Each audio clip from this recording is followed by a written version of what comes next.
Le métier de professeur, tout le monde le connaît. Notre propre parcours d'enfant, puis celui de nos enfants sont jalonnés de profs, tels des repères dans le temps, mais aussi des repères dans l'accès aux multiples savoirs dont ils sont les garants. Le professeur exerce un métier qu'il a choisi, il l'exerce avec rigueur et compétence, mais avant de se fondre dans l'entité enseignement, les profs sont des femmes et des hommes formidables, des bâtisseurs aux multiples facettes. Je suis Christophe Salomé, professeur des écoles depuis une trentaine d'années, et depuis 15 ans, je me promène d'école en école en tant que maître remplaçant. Je découvre régulièrement des personnes qui ont des choses à raconter, des personnes qui font, des personnes qui ne sont pas juste des enseignants, des profs, etc. Dans ce podcast, je leur donne la parole. Qu'est-ce qui leur a donné le désir d'enseigner? Quelles sont leurs valeurs, leurs passions, leurs attentes? Qu'ont-ils envie de partager? Prof, etc. David Amsellem est né à Paris, dans le 13e arrondissement. Quand il avait 6 ans, il voulait devenir Gilles Vigneault ou Yehudi Menuhin, dont il a fini par emprunter symboliquement le violon. David a placé la musique et la pratique assidue du violon au rang d'une passion presque religieuse, qui, même si elle exige beaucoup de travail solitaire, lui permet d'innombrables rencontres passionnantes. Il est également professeur d'éducation musicale à Paris depuis 21 ans. David enseigne à mi-temps, mais vit la musique à plein temps, et son côté etc. il le partage au sein de 3 entités toutes musicales. Il y a Just for Cab, un orchestre de jazz et de musique tzigane. Il y a également l'Amsellem Swim Klezmer Orchestra, qui est un orchestre spécialisé dans l'animation de cérémonies juives. Et puis l'entité violoniste de mariage, où David intervient seul ou en duo avec ses amis harpistes ou pianistes. Je mettrai toutes les références en description de cet épisode pour que vous puissiez mieux découvrir ces univers. Bref, je reçois aujourd'hui un prof hyperactif assumé. David Amsellem, bonjour. Bonjour. Si vous deviez me conseiller un album de musique, un film, ou une série, ou les 3, ce serait quoi? Un album, a priori, je pense que ça serait un album de Didier Lockwood, qui est un violoniste de jazz, qui nous a quittés il y a pas si longtemps que ça. Je crois que c'était l'année dernière, à 62 ans, et qui a poussé assez loin le travail sur le violon et les musiques improvisées. Merci pour ce conseil. Je suivrai dès demain. Ouais. Quel regard portez-vous sur votre enfance, David? Alors là, c'est loin. Même si je suis pas si vieux que ça, j'ai 47 ans. Une enfance assez joyeuse, assez insouciante, on va dire, et puis assez chantante. J'aimais bien chanter quand j'étais très jeune. Et puis effectivement, aussi assez rapidement déjà, dès l'enfance, le virus du violon était là. Et donc, alors même s'il a eu des phases où il était moins présent dans mon parcours, très jeune, il a quand même fait irruption. Je devais avoir 5-6 ans. Prof, etc. Quel est votre meilleur souvenir en tant qu'élève? En tant qu'élève, alors ça serait en seconde, la découverte du théâtre avec un prof, Monsieur Bondou, je me rappelle, Monsieur Bondou qui était prof de français au collège Turgot, au lycée Turgot, et on avait monté une pièce de théâtre dans laquelle j'avais un rôle parmi d'autres, mais voilà, c'était aussi une entrée en scène, sur la scène, qui était très jouissive pour moi à l'époque.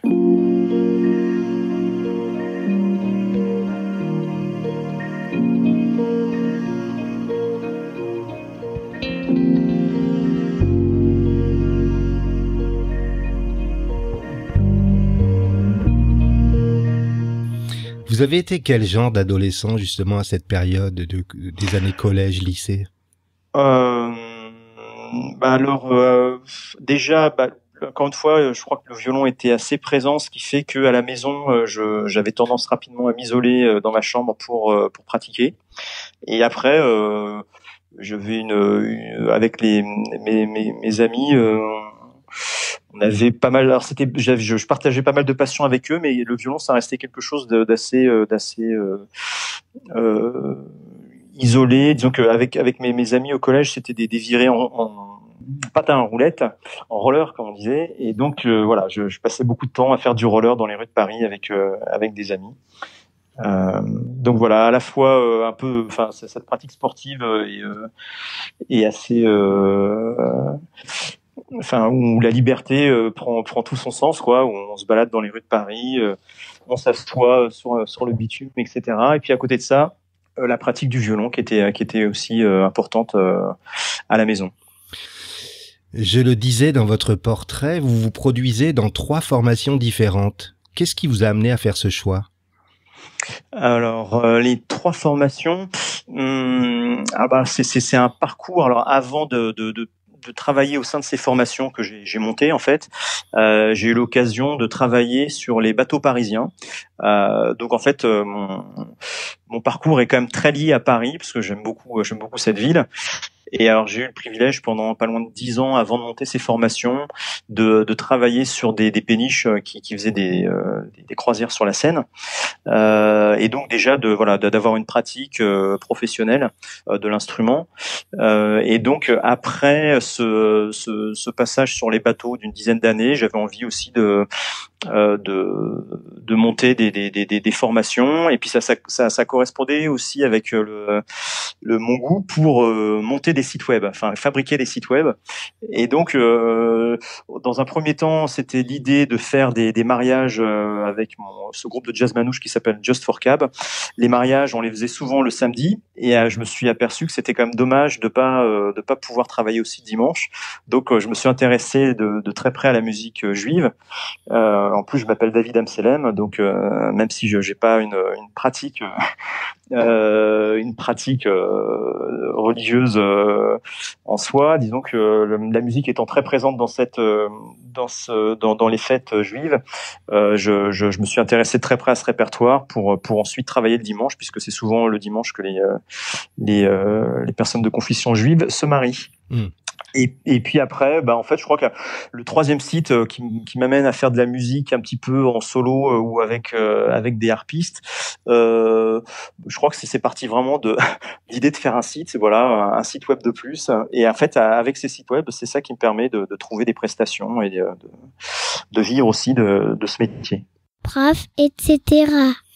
Alors souvent, les musiciens personnifient leur instrument en lui parlant, en lui donnant un nom. Pour vous, qu'est-ce qui représente ce violon?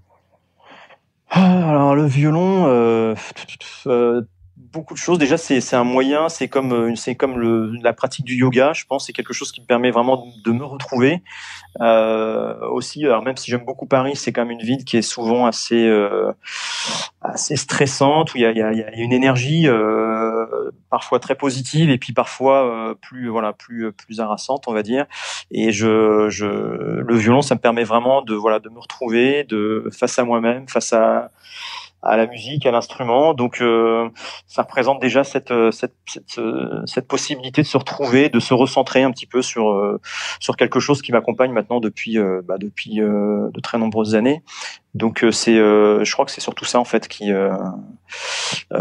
mon attachement à cet instrument part de là, quoi. C'est une façon de tout oublier aussi, c'est-à-dire quand il faut commencer à travailler une pièce ou travailler un morceau, c'est vraiment se concentrer complètement sur cette pièce, sur ce morceau, et ça implique aussi d'être concentré sur ses gestes, sur soi, quoi. Voilà, sur son corps. Voilà. Est-ce que vous parvenez à établir des ponts entre votre métier d'enseignant au collège et celui de musicien qui se produit sur de nombreuses scènes?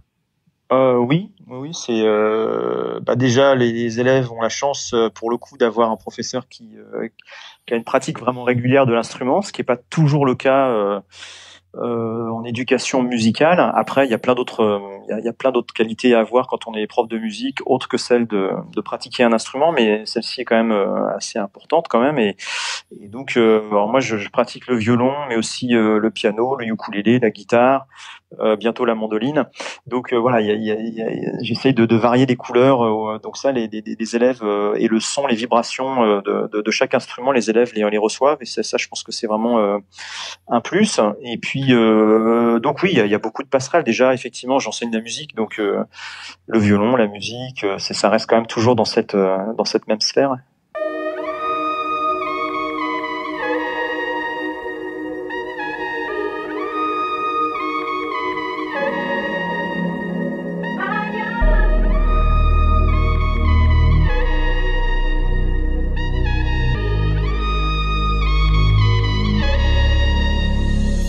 Alors, j'ai quelques souvenirs de mes années collège et des cours de musique.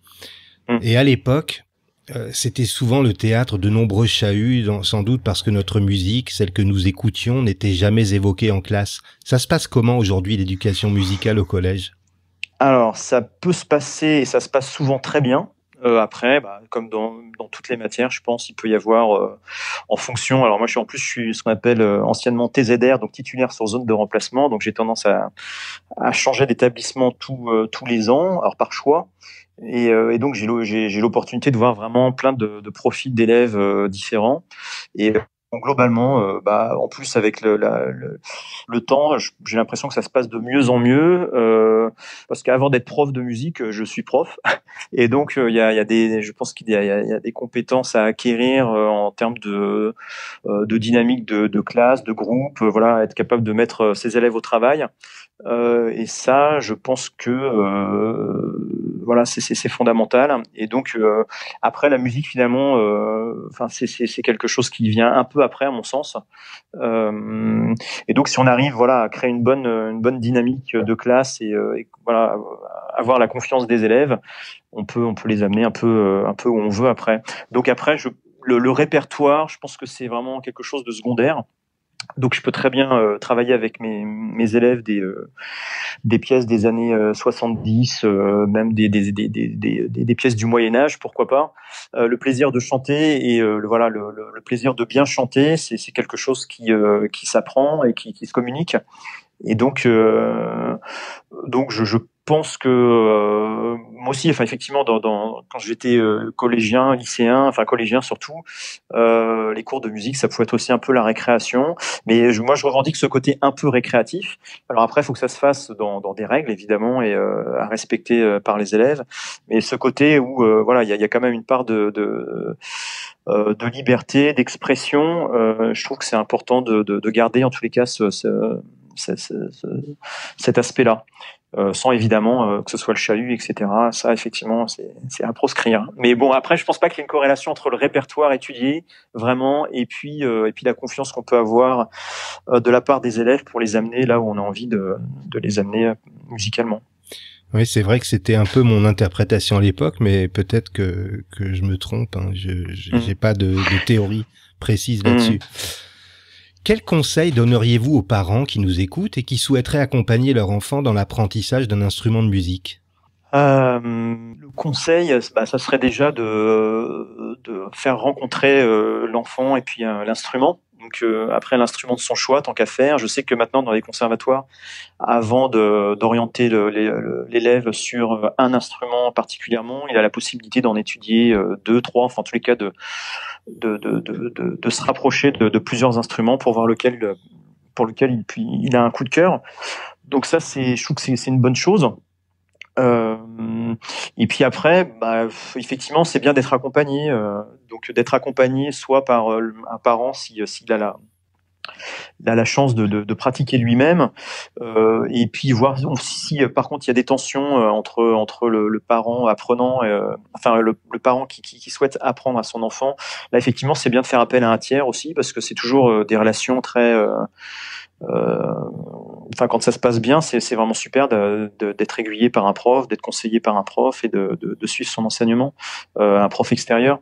Donc là, le prof, effectivement, je pense qu'il est assez indispensable, surtout entre 6, 7, 8 jusqu'à 12, 13 ans. C'est bien d'avoir un prof. Après, parfois, certains élèves apprennent de manière autonome la guitare ou des choses comme ça et développent des choses intéressantes par eux-mêmes. Mais c'est toujours bien d'être accompagné, je pense, quand même, pour un instrument. Prof, etc. Quand est-ce que vous avez ri aux larmes pour la dernière fois et pour quelle raison, David? Ri aux larmes. Waouh. Alors, c'est peut-être pas la dernière fois pour laquelle j'ai ri aux larmes, mais une qui me revient là comme ça, c'est j'étais étudiant justement en conservatoire de musique et en fait je devais faire cobaye pour un concours pour des gens en fait qui préparaient un diplôme d'enseignement. Donc en fait on était élèves apprenants et donc il y avait des jeunes profs qui en direct là devaient nous enseigner des choses sur le violon et il y avait un jury qui était aussi également présent et qui effectivement jugeait le prof, le jeune prof. Et donc j'étais pas le seul cobaye, il y avait un autre cobaye et c'était un violoniste qui que c'était quelqu'un de très gentil mais qui était waouh, c'était étonnant, il avait pas vraiment un sens très musical, enfin c'était assez comment c'était un peu bourrin sa manière de jouer et d'appréhender l'instrument et j'ai eu un fou rire en le regardant sur ce coup-là et le jury qui était en face de moi s'est aperçu qu'il y avait que je rigolais vraiment, j'essayais de me retenir de rigoler et à un moment donné ça a éclaté, tout le monde alors bon sans en faisant en sorte évidemment de pas déconcentrer, de pas mettre mal à l'aise l'élève cobaye qui était là également, mais voilà, c'était quelque chose c'était un fou rire aux larmes à cette occasion.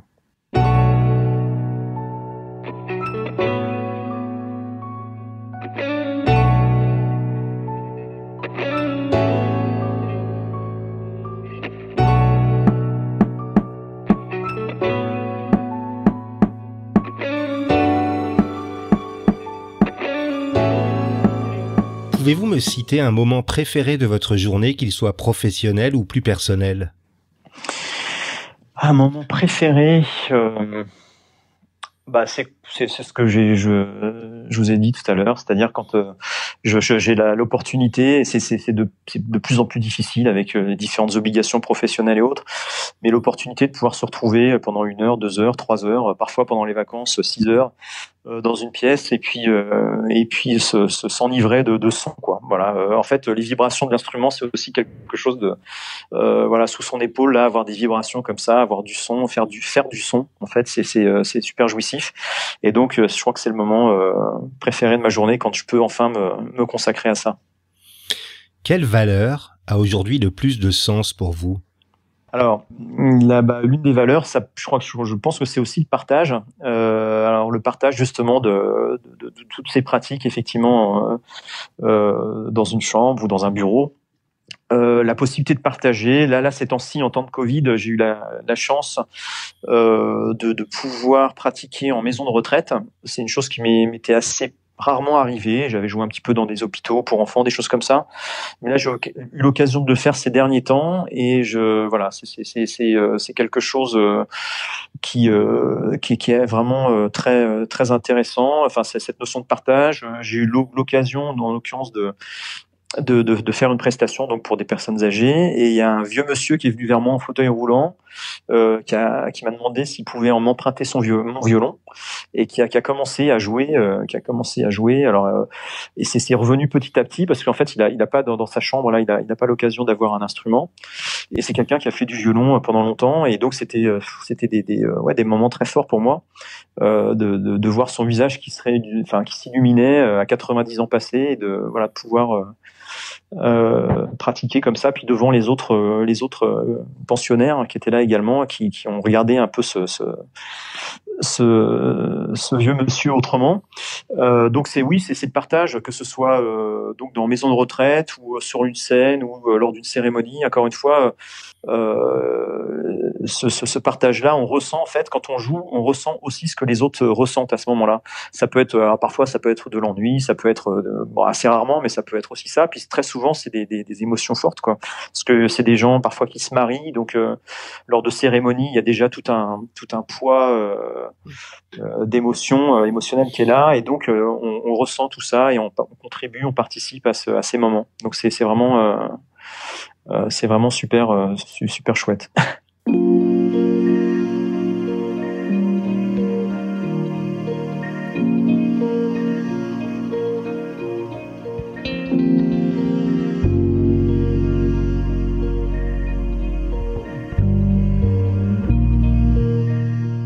Quel mot, selon vous, compléterait le mieux le mot musique? Je pense que c'est justement, j'allais dire le partage, mais en fait, il y a tellement la musique, c'est ça. Encore une fois, ça comprend plein de choses très très différentes. Justement, un travail sur soi, une ouverture sur les autres. Donc, c'est compliqué. Un seul mot, ça serait compliqué, mais bon. Oui, le partage, je pense aussi, parce que le partage, c'est avec le public, mais c'est aussi avec d'autres musiciens. Donc, j'ai des amis que je connais depuis l'enfance, etc. Et j'ai des amis musiciens, c'est-à-dire, c'est pas forcément des gens avec qui je peux avoir humainement, a priori, beaucoup de points communs mais quand la musique va être là, ça peut être très chouette. Donc, oui, c'est le partage, je pense, qui va bien avec ce mot. Quelle compétence ou capacité qui vous rend bien des services dans votre vie vous rend un peu fier? Waouh, un peu fier. La compétence. La fierté, je suis pas sûr que ce soit quelque chose qui me définisse trop, parce que après, est-ce qu'il y a quelque chose une compétence? C'est pour ça que j'ai dit un peu fier. Un peu fier, ouais. L'écoute, je pense que c'est l'écoute en général. Alors je sais pas si c'est pas forcément quelque chose qui me rend fier, mais être capable de bien écouter les gens, et puis pas trop. Alors ça me rend pas fier non plus, mais pas trop parler et être vraiment à l'écoute des gens. Je pense que du coup les gens parfois vous regardent autrement pour ça. Prof, etc. Si vous pouviez vous mettre dans la peau de quelqu'un d'autre, vivant ou mort, pour une journée, vous choisiriez qui? Alors là, ça serait quelqu'un pour qui j'ai vraiment de l'admiration. Alors du coup, ça pourrait être quelqu'un. Alors ça serait un musicien, je pense. Et je pense que ce serait un musicien. Forcément pour qui j'ai de l'admiration. Après, il y a des musiciens pour qui j'ai de l'admiration qui ont des parcours et des profils très différents et des appréhensions de la musique très différentes. Alors, je pense que ça serait plutôt. Alors moi, je m'intéresse beaucoup aux musiques improvisées aujourd'hui, même si j'ai fait des études de musique classique. Mais bon, en musique classique, j'ai eu un parcours qui est pas exceptionnel, hein, mais qui, bon, voilà. Et donc, j'aimerais bien peut-être partager l'expérience de quelqu'un qui connaît des grands concertos de musique classique, des œuvres qui durent parfois 30 minutes, et être dans leur corps, dans leur esprit, pour comprendre comment ils peuvent appréhender des œuvres qui sont souvent à la fois virtuoses, complexes à retenir, etc.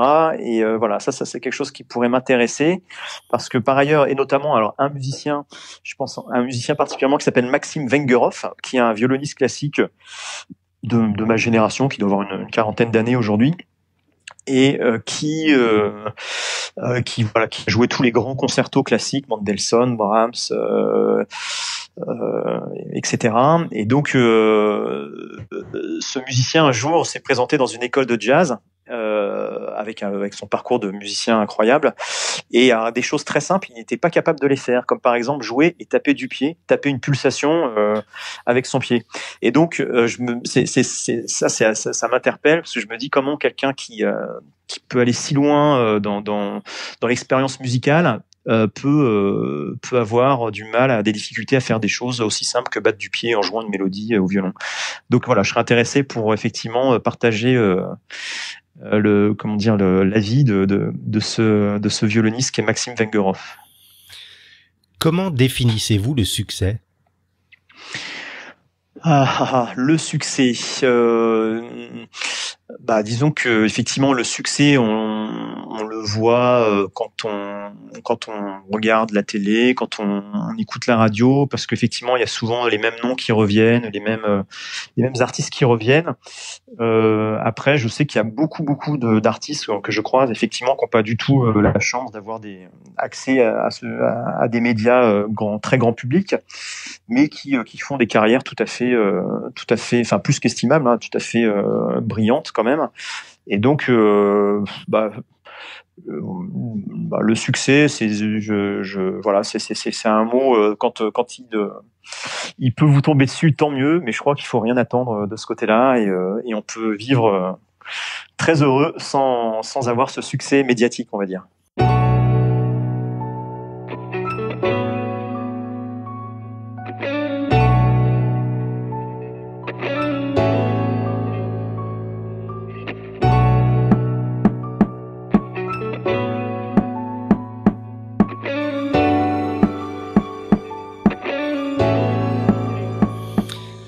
arrive bientôt à la fin de cet entretien.